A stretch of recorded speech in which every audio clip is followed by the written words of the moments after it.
La víctima de este caso fue una niña de tan solo 12 años llamada Assunta Basterra Porto, que desapareció el 21 de septiembre de 2013. Su cuerpo fue encontrado sin vida al día siguiente, siendo los principales sospechosos sus padres, la abogada Rosario Porto y el periodista Alfonso Basterra. Comenzando con este caso, hay que mencionar que Assunta era una niña adoptada por este matrimonio. Cuando esto ocurrió, Assunta tan solo tenía 1 año de vida y su nombre original era Fan Yong, por lo tanto era de origen chino. Así pues, el matrimonio denunció su desaparición la tarde del 21 de septiembre de 2013, como adelanté anteriormente, pero su cuerpo fue encontrado sin vida tan solo unas horas más tarde, a comienzos del día siguiente. Fue encontrado por 2 personas e inmediatamente se comenzó a sospechar de sus padres, básicamente porque fue encontrado cerca de la parroquia de San Simón de Ons de Cacheiras, en el municipio de Teo. Se encontraba a tan solo 5 kilómetros de la casa de campo de la madre, por lo que ya era bastante sospechoso, unido con varias cosas que nombraré más tarde. Así pues, los servicios de emergencia se trasladaron lógicamente a este lugar y certificaron que efectivamente se trataba de Assunta. Así pues, tan solo 3 días más tarde fue encarcelada Rosario Porto, la madre, y al día siguiente también su marido, Alfonso. Esto fue básicamente por varias cosas que se encontraron en la escena del crimen y también en el cuerpo de la propia niña. La cuerda naranja que se había utilizado para atar el cuerpo de Assunta se había encontrado también en la casa de Rosario Porto. Esta cuerda habría sido usada, como digo, para atar a la niña de pies y manos y posteriormente asfixiarla. Además, tal y como revelaron las pruebas de sangre y también toxicológicas, Assunta fue drogada a través del lorazepam, que es digamos una medicina que se utiliza contra la depresión, y se utilizaron alrededor de 27 pastillas. Por lo tanto, era muy probable que alguno de sus 2 progenitores la hubiese drogado. Algo también muy importante es que tanto el ordenador portátil como el segundo móvil de Alfonso, el padre de Assunta, desaparecieron misteriosamente mientras todavía estaban en investigación. Sin embargo, después de esta, alguien los volvió a colocar donde estaba, pero había sido manipulado el disco duro. Afortunadamente, la presencia de cámaras de seguridad, de testigos y también de los propios teléfonos móviles ayudaron por completo a esta investigación y también a la reconstrucción del caso. Así pues, básicamente se conoce a la perfección lo que pudo ocurrirle a Assunta aquel día. He de mencionar, antes de comenzar con esta reconstrucción de los hechos, que el matrimonio para ese momento estaba roto. Desde hacía unos meses se habían divorciado, pero seguían manteniendo una buena relación. De hecho, la custodia como tal de Assunta la tenía Rosario, pero la patria potestad era compartida. Así pues, a las 13:55 del 21 de septiembre, Assunta abandonó el domicilio familiar que compartía con su madre rumbo a la casa de su padre, básicamente para poder comer con él. A las 14:00, de hecho, fue vista a través de una cámara de seguridad de un banco, que sería muy importante para toda la investigación, porque básicamente se verían a todos a través de ella, tanto a la madre, al padre y a la propia Assunta, como digo. Esta cámara, de hecho, la vería otra vez a las 17:21 cuando estaría volviendo a su casa. Tan solo 7 minutos más tarde también se observa a Rosario Porto en esta misma cámara, que también volvía a su hogar, y la mujer sería vista sobre las 18:12 entrando en el garaje. 10 minutos más tarde, Assunta sería vista por unos vecinos en compañía de su padre y también aparece en una cámara de seguridad subida en el coche con su madre. Entre las 19 y las 20 horas es cuando los forenses determinaron la hora más o menos de la muerte de Assunta. He de mencionar que la alarma de seguridad de la casa de Rosario, en Teo, se encontraba desactivada para aquel momento, pero después, alrededor de las 9 de la noche, es decir, 1 hora más tarde de lo que supuestamente sucedió, se volvería a conectar. Entre tanto, ambos progenitores habían utilizado sus teléfonos móviles y también se habían conectado a internet, por lo tanto tenemos estos registros. Alfonso se desplazó continuamente en esa cámara de seguridad que digo que es muy importante del banco hasta 8 veces, y posteriormente sobre esta hora el teléfono de Assunta también se conectaría. Sería Alfonso el que lo hubiese utilizado. Finalmente, alrededor de las 22:31 denunciaron finalmente la desaparición de Assunta en la Comisaría Central de Santiago de Compostela. Lo más importante que realmente ayudó a resolver este caso es que alrededor de las 12:39 de la madrugada un vecino caminó por donde supuestamente estaba el cadáver de Assunta, es decir, al lado de la parroquia que había dicho anteriormente, pero no vio absolutamente nada extraño. Lo importante es es que tan solo una hora más tarde, es decir, a la 1:39 de la madrugada más o menos, sería cuando estas dos personas que digo encontraron el cadáver de la niña. Por lo tanto, alguien había tenido que dejar este cuerpo allí sin vida entre este lapso de tiempo. El Teo sigue siendo una incógnita. La Guardia Civil ha barajado la posibilidad de que fuera su madre, pero también investiga otra hipótesis que cobra fuerza, la de que exista la intervención de una tercera persona.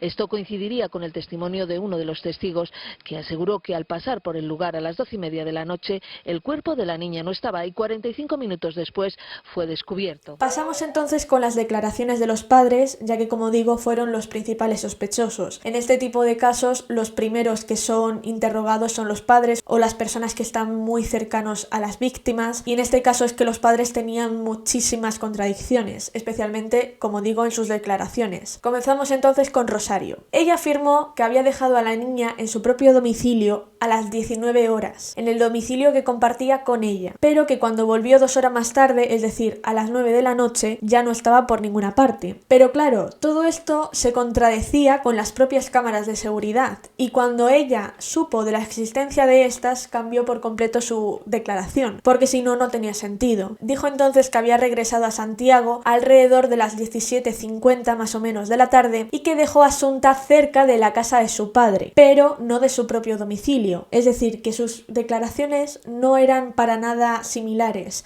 En una había dicho que era en su casa y en la otra dijo que era en la de su marido. Pasamos entonces con la declaración de Alfonso Basterra, que tampoco se queda atrás en contradicciones. Básicamente, él afirmó que estuvo toda la tarde en su casa leyendo, pero claro, esto se contradecía con la cámara de seguridad que digo que le vio varias veces dando vueltas, y también con los dos testigos que afirmaron haberle visto junto a su hija Asunta sobre las 18:23 aproximadamente. Pero claro, aquí había un problema, y es que básicamente estos dos testigos les habían visto mientras iban a comprar, y en su ticket de la compra aparecía las 18:23 horas, pero en la cámara de seguridad donde supuestamente se había visto a Rosario Porto y a su hija Asunta en el coche, también aparecía la misma hora. Lógicamente, la niña no podía estar en ambos sitios a la vez.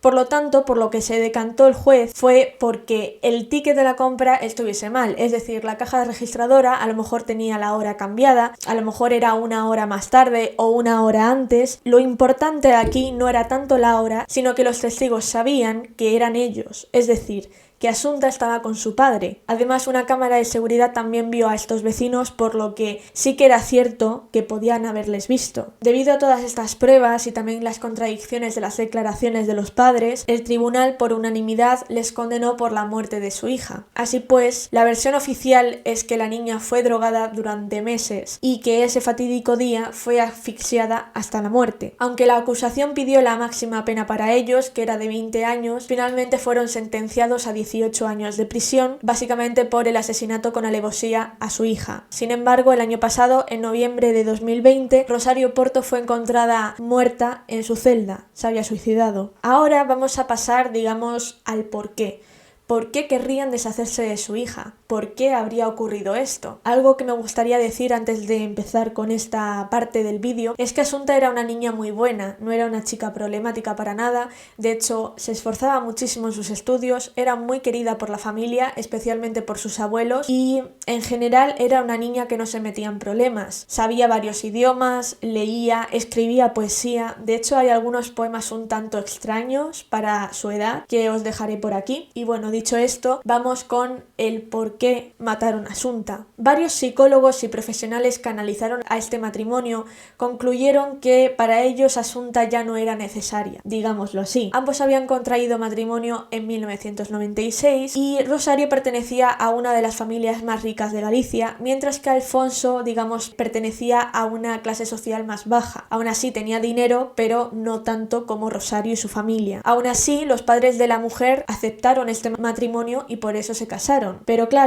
aquí había un problema, y es que necesitaban descendencia, no solo por el que dirán, sino también por toda la herencia que tendrían. Entonces, tras varios intentos, descubrieron que Rosario no podía tener hijos, o que si los tuviese tendría muchos problemas de salud. Por lo tanto, decidieron adoptar a una niña. Así pues, tras su separación, Asunta ya no sería necesaria para el matrimonio porque ya no estarían juntos. Otro posible móvil fue el económico, básicamente porque, como digo, Rosario pertenecía a una familia muy rica y además Asunta era muy querida por sus abuelos, especialmente por los maternos. Todo esto se descubrió a través de un documento de 1975 en el que figuraba como única heredera Rosario Porto y no Asunta. Pero claro, esto se podía cambiar con el tiempo. Y de hecho, tal y como afirmó una de las primas del abuelo materno de Asunta, su abuelo quería dejar todo a su nieta, porque le quería mucho, porque sabía que ella tenía muchísimo potencial y que le sabría sacar partido. Los abuelos maternos de Asunta murieron poco tiempo antes que ella misma muriera. Primero fue la madre de Rosario y posteriormente su padre,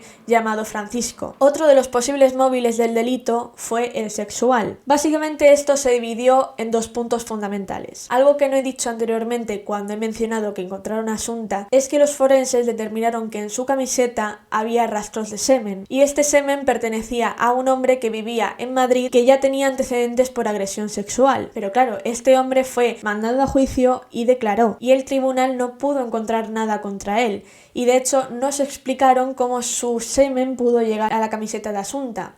Se concluyó entonces que simplemente había sido contaminada durante la investigación, aunque sonase un poco extraño. El problema realmente, que es el segundo punto, llegó cuando en 2014 aparecieron, como digo, el portátil de Alfonso y su segundo móvil, que misteriosamente habían desaparecido durante la primera investigación. Aquí encontraron una fotografía de Asunta muy explícita y también que parecía que Alfonso tenía, digamos, un fetiche con chicas asiáticas. Así pues, se encontró, digamos, una fotografía de Asunta en la que la niña parecía tumbada en un sofá vistiendo un corsé y medias, con una postura bastante sugerente y que dejaba poco a la imaginación. Por lo tanto, digamos, esto era bastante extraño teniendo en cuenta que era su propio padre, y más si era él el que le había sacado esa fotografía. A esto se sumaban los problemas psicológicos de Rosario Porto, que no eran pocos. La mujer tenía estrés, ansiedad y depresión, y de hecho en el año 2009 fue ingresada básicamente por estas razones. El psicólogo que la atendió dijo que Rosario tenía muy pocas ganas de vivir y que aunque no era un peligro para otras personas, sí que lo era para ella misma. El padre de Alfonso Basterra, el abuelo de Asunta, dijo que su hijo no tenía nada que ver con esto, sino que él estaba muy enamorado de Rosario y habría hecho cualquier cosa por ella, incluso mentir. Algo importante que he de mencionar antes de concluir con el propio caso es que esto no fue un episodio aislado.